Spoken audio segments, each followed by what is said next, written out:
இந்த மனுஷன் ஒரு வாரமா ஒரு இதுல படுத்து கிடக்காரு அப்படின்னு சொல்லி ஆட்கள் பார்க்கும்போது இது அவர் இல்லையா, அந்த மனுஷன் இல்லையா, மருத்துவமனையை கொண்டு போனா ஜீவன் போயிட்டு. இதுதான் வாழ்க்கை. 1000 பேசலாம், 1000 நம்ம சொல்லலாம், 1000 நம்ம சாதிக்கலாம். நான் ஆண்டவருக்கு நாமத்தில் சங்கீதக்காரன் சொல்ல, மரண கட்டுகள் என்னை சூழ்ந்து கொண்டது ஆண்டவரே. தாவீதுக்கு வாழ்க்கையை நீங்க திரும்பி பாருங்க, எத்தனை அவன் சொல்ல, மரணத்தின் எனக்கு ஒரு அடி தூரம். சவுல் கொன்று போடும்படி பின்னாகவே அலைந்து கொண்டிருந்தான், சவுல் அழித்து போடும்படி பின்னாகவே அலைந்தான். ஒரு வருஷத்தை திரும்பி பாருங்க, எத்தனை இடங்களில் நமக்கு தெரிஞ்சது கொஞ்சம், நமக்கு தெரியாதது அநேகம். எத்தனையோ இடங்களில் நம்மை அழித்து போட, சத்துரு குடும்பத்தை அழித்து போட நினைத்தா கர்த்தர் நம்முடைய குடும்பங்களை வேலைய கரங்களை தட்டி ஆண்டவர் மகிமைப்பட. கர்த்தர் நல்லவர். ஒரு நாள் ராத்திரி நான் சென்னைக்கு போயிட்டு வந்திருக்கிறேன், ஒரு நாள் சென்னைக்கு போயிட்டு வந்திருக்கிறேன். நைட்டு நான் உறங்கல்ல, ஸ்லீப்பரில் இல்லை, நான் சீட்டில் உட்காந்து வந்து நல்லா உறங்கல்ல. ராத்திரி 11 மணி, நான் காலையில் வந்துட்டேன், வந்து படுத்து உறக்க வரல, எல்லா காரியங்களும் வேலைகளெல்லாம் முடிச்சு ராத்திரி 11 மணி. ஆனால் நான் பொதுவாக சென்னை போயிட்டு வந்தால் நேரமாக டயர்டாக இருக்குது, நேரமாக படுத்து உறங்குவேன். ராத்திரி 11 மணி எனக்கு உறக்கம் வரல. 11:15 அன்னைக்கு என்றைக்குமே இந்த 2-3 ஆட்டுக்குட்டி நின்று அதுக்கு நேரமாக தண்ணி கொடுப்பேன். 11 மணிக்கு பிறகு அதுக்கு நான் தண்ணி கொடுத்துட்டேன். நானும் என் வீட்டுக்காரி கூட நின்றுட்டு இருக்கா, தண்ணி கொடுத்துட்டே இருக்கேன். கொடுத்துட்டு இருக்கும்போது ஒரு ஆடு தண்ணி குடிக்கல, அது இந்த பக்கத்தில் கட்டி போட்டுருந்தேன்.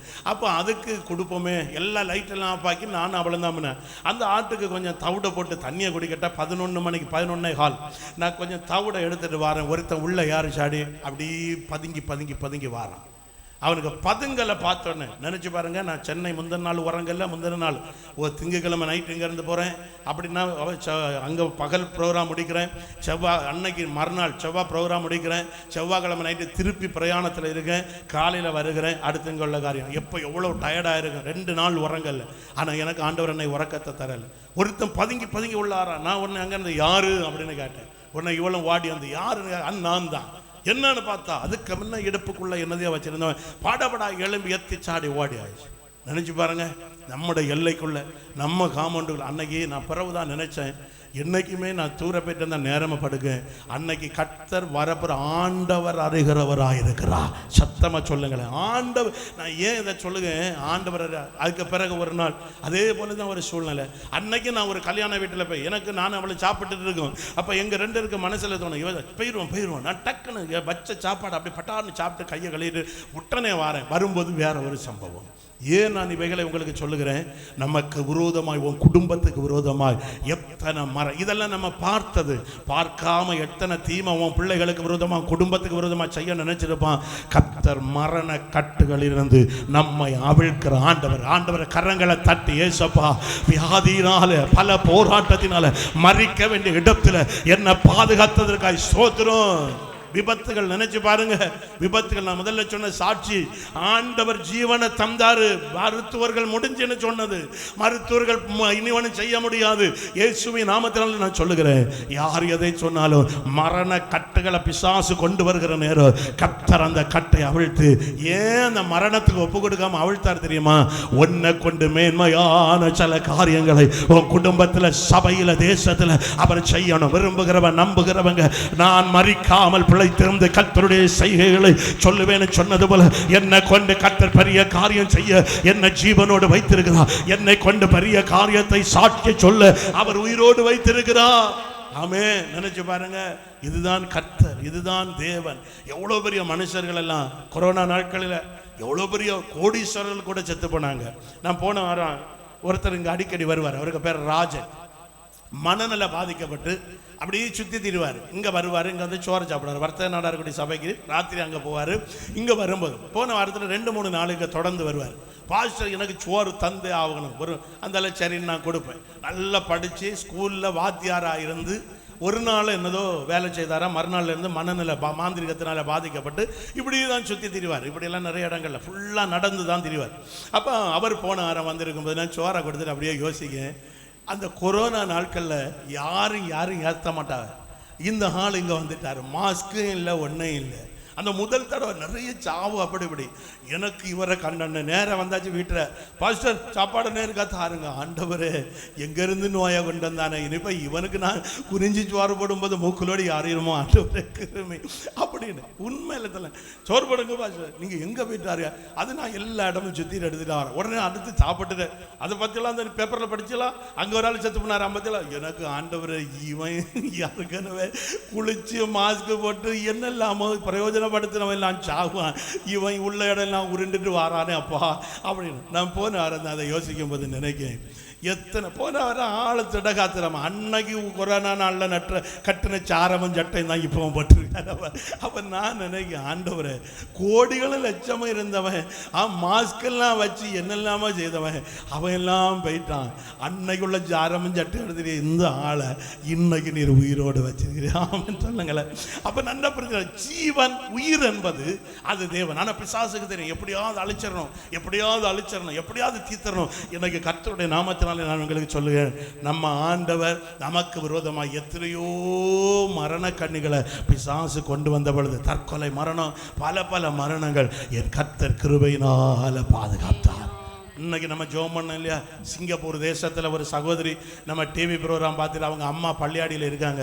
அடிக்கடி ஃபோன் பண்ணி ஜெபம் பண்ணோம். போன நாள் 10-7 நாட்கள் ஜெபம் நடக்கும்போது அந்த தாயார் எனக்கு ஃபோன் பண்ணாங்க, என்ன எனக்கு பிள்ளை சிங்கப்பூரில் இருக்கா, டெலிவரிக்கு நாள் ஆகிட்டு பாஸ்டர், என்ன நாங்கள் ஜெபம் பண்ணலாம்? இல்லை பாஸ்டர், இன்னைக்கு திடீர்னு வலி வந்து மருத்துவமனைக்கு. இப்போ நேற்றைக்கு அந்த சகோதரி என்கிட்ட பேசினாங்க, மருத்துவமனைக்கு போனாங்க. போன இடத்துல மருத்துவர்கள் பரிசோதிச்சுட்டு ஒன்னில் தாய் இல்லைன்னா பிள்ளை, மருத்துவர்கள் ஒன்னில் அம்மா இல்லைன்னா பிள்ளை.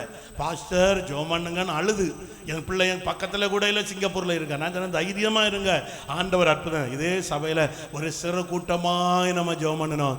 அடுத்த நாள் ப்ரேயர் முடியும் போது அவங்க கூப்பிட்டதுலாங்க, பாஸ்டர் தாயும் பிள்ளையும் சுகமாக இருக்கிறாங்க, கர்த்தர் நல்லவர். நேற்றைக்கு என்னட்ட சொல்லாங்க ஃபோன் பண்ணி, பாஸ்டர் ரொம்ப மோசமான நிலைமையிலேருந்து கர்த்தர் நான் உங்களை இதர பார்த்ததில்லை, எங்கள் அம்மா தான் சொன்னாங்க நீங்கள் ஜெபம் பண்ணீங்க, அதுலேயும் கிருபை நல்ல பலிபடுத்துன்னு சொன்னாங்க, சபையாரா ஜெபம் நீங்க அப்படின்னு ஒரு வார்த்தை சொன்னாங்க. அற்புதம். இப்போ அந்த பிள்ளைக்கு அந்த இடத்துல சில காரியங்கள் அரசாங்கத்தில் செய்யணும். அவங்க சொன்னா, இந்த தேவன் எங்களுக்கு செய்ய வல்லவர். ஏன் நான் இதை உங்களுக்கு சொல்லுகிறேன், ஆண்டவர் ஆராதிக்கிற தேவ ஜனமே, மீண்டும் மீண்டும் நான் சொல்லுகிறேன், என்னத்தான் உன் பிள்ளையை அழிக்கணும்னு நினைச்சாலும், என்னதான் உன்னை கொன்னு போடணும் பிசாசு நினைச்சாலும், என்னதான் உன் எதிர்காலத்தை ஆத்மாவை பலனற்று அழித்து போடணும்னு நினைச்சாலும், நான் ஆராதிக்கிற கர்த்தர் கட்டுகளை மரண கட்டுகளை அவிழ்த்து என்னை உயர்த்த அவர் வல்லமை உள்ள தேவனாக இருக்கிறார். அடுத்து ஒரு வசனத்தை கூட படிங்களேன். மார்க் 7வது அதிகாரம் 35வது வசனத்தை படிங்க. மார்க் சுவிசேஷம் 7வது அதிகாரம் 35வது வசனம். உடனே அவருடைய செவிகள் திறக்கப்பட்டு அவருடைய நாவின் கட்டுகள் அவிழ்ந்து, வசனம் சொல்லுது நேரமானபடினா அவன் நாவின் கட்டுகள் அவிழ்ந்து. இங்க நம்ம பார்க்கிறோம், ஒரு கொன்ன நாவு வாயுடைய ஒரு மனுஷனோ காதுகள் கேட்காத ஒரு மனுஷனோ ஆண்டவரிடத்துல கொண்டு வருகிறாங்க. அப்ப ஆண்டவர் அவனை கூப்பிட்டு ஆண்டவருடைய செவிகளில் காதுகளில் கையை வைத்து ஆண்டவர் அவனை தொட்ட பொழுது வேதம் சொல்லுது பாருங்க, அவனுடைய நாவின் கட்டுகள் அவிழ்ந்தது. ஹல்லேலூயா. அடுத்து நான் சொல்லுகிறேன், நம்முடைய ஆண்டவர் எப்படிப்பட்ட கட்டை அவிழ்ப்பார்னா, வியாதியின் கட்டையும் பலவீனத்தை கட்டையும் கர்த்தர் அவிழ்க்க வல்லமை உள்ள தேவனாயிருக்கிறார். அடுத்து ஒரு வசனத்தை படிங்க. பிலிப்பியர் 1வது அதிகாரம், இதோட நான் முடிக்கிறேன். பிலிப்பியர் 1வது அதிகாரம் அதுல 7வது வசனத்தை படிங்க. தேவனை ஆராதிக்கிற தேவ பிள்ளைகளுக்கு சில கட்டுகள் இருக்கு பாருங்க. பிலிப்பியர் 1வது அதிகாரம் அதுல 7வது வசனத்தை படிங்க. என் கட்டுகளிலும் நான் சுவிசேஷத்திற்காக உத்தரவு சொல்லி அதை திடப்படுத்தி வருகிறதிலும் நீங்கள் அனைவரும் எனக்கு அளிக்கப்பட்ட கிருபையில் பங்குள்ளவர்களானதால் உங்களை என் இருதயத்தில் தரித்து கொண்டிருக்கிறபடினாலே உங்கள் எல்லாரையும் குறித்து நான் இப்படி நினைக்கிறது எனக்கு தகுதியாக இருக்கிறது. எல்லாரும் சொல்லுங்கள் ஹல்லேலூயா.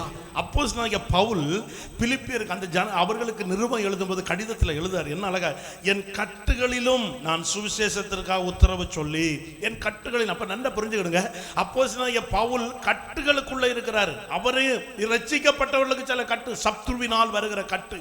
அவர் சொல்லுவாரு, எனக்கு சூழ்நிலையை பாருங்க, நான் கட்டுகளுக்குள்ள இருக்கிறேன், ஆனாலும் நான் சுவிசேஷத்தை அறிவிக்க நினைக்கிறேன், உங்களை என் இருதயத்தில் நான் வைத்திருக்கிறேன். சத்தமா சொல்லுங்க. இன்னைக்கு நிறைய பேர் ஆண்டவருக்கு ஆராதிக்கிற தேவ ஜனமே, எத்தனை பேர் சொல்ல, இந்த காலை பகல்ல நான் ஆராதிக்க வந்திருக்கேன், எனக்கு வீட்டில் எவ்வளோ பிரச்சனை தெரியுமா? இப்போ முன்ன நின்று பிரசங்கம் பண்ண என்கிட்ட கேட்டால் நான் சொல்லுவேன், நான் பிரசங்கம் பண்ண எனக்கு வாழ்க்கையில் எவ்வளோ கட்டு பிரச்சனை இருக்குது தெரியுமா? சங்கீத பகுதியை கொடுத்த சௌரட்ட கேட்டால் அவர் சொல்லுவார், எனக்கு வாழ்க்கையில் எவ்வளோ நெருக்கம் இருக்கு. ஆனால் நமக்கெல்லாம் ஒன்று தெரியும், என்ன கட்டுகளின் நடுவில் இருந்தாலும் என் கர்த்தர் அழைத்த அழைப்பை நான் நிச்சயமாய் நிறைவேற்றுவேன். அவர் என்னை அவிழ்க்க வல்லமை உள்ள கர்த்தராக இருக்கிறார். அதே அதிகாரத்தில் 13வது வசனத்தை படிங்க. 13, அரமனை எங்கும் உள்ளவர்களுக்கும் மற்ற யாவருக்கும் போது வேதம் சொல்லுது பாருங்க. பவுல் கட்டுகளின் நடுவில் இருக்க. எத்தனை பேர் இன்னைக்கு ரட்சிக்கப்பட்ட பிறகும் சில கட்டுகளோடு வேதனை, ஆண்டவரே ஏற்றுக்கிட்டேன், ஆண்டவரே உமக்கு பிள்ளை, எத்தனை பேர் இருக்கிறீங்க?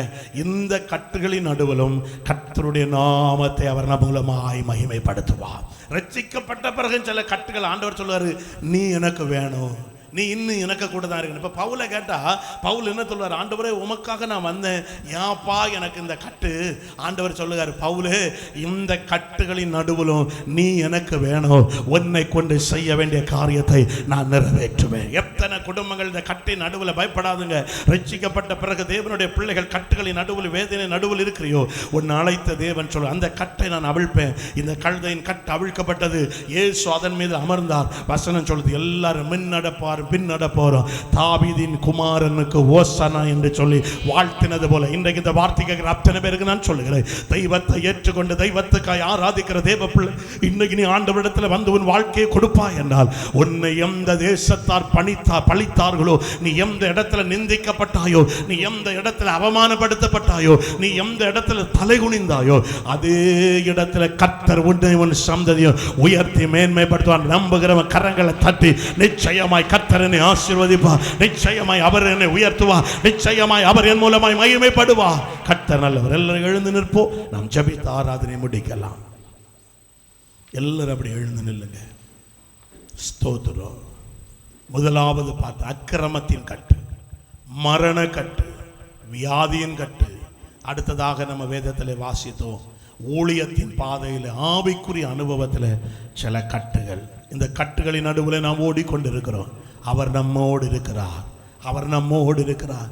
ஒரே வார்த்தையில் நான் உங்களுக்கு விளக்கமாய் சொல்லி முடிக்கிறேன். எந்த இடத்துல நீ கட்டப்பட்டு இருக்கிறியோ, ஆண்டவருக்கு இன்னைக்கு மீண்டும் ஆண்டவர்கிட்ட வா, ஆண்டவர்கிட்ட வா. நீ சொல்லலாம், நான் ஏற்கனவே ஆண்டவர்கிட்ட வந்துட்டேன். ஆவிக்குரிய அனுபவத்தில் எப்படி இருக்கிற? ஆண்டவரோட ஐக்கியத்தில் எப்படி இருக்கிற? ஆண்டவரோடு கூட ஐக்கியத்தில் உனக்கு வாழ்க்கை நெருங்கி இருக்கா, தூரமா இருக்கா? ஆண்டவர் சொல்லுவாரு, மீண்டும் என் அண்டை நீ வா, எனக்கு நீ வேணும், எனக்கு நீ வேணும். உன் மூலமாய் நான் மகிமைப்பட விரும்புகிறேன், உன் மூலமாய் தேசத்தில் நான் உயர்த்தப்பட விரும்புகிறேன். எத்தனை பேர் ஆராய்ந்து பாருங்க, ஆண்டவரே நான் வந்தேன், இன்னைக்கு உம்மை விட்டு தூரமா இருக்கிறேன், நான் வந்தேன், ஒரு நாள் உம்மை சும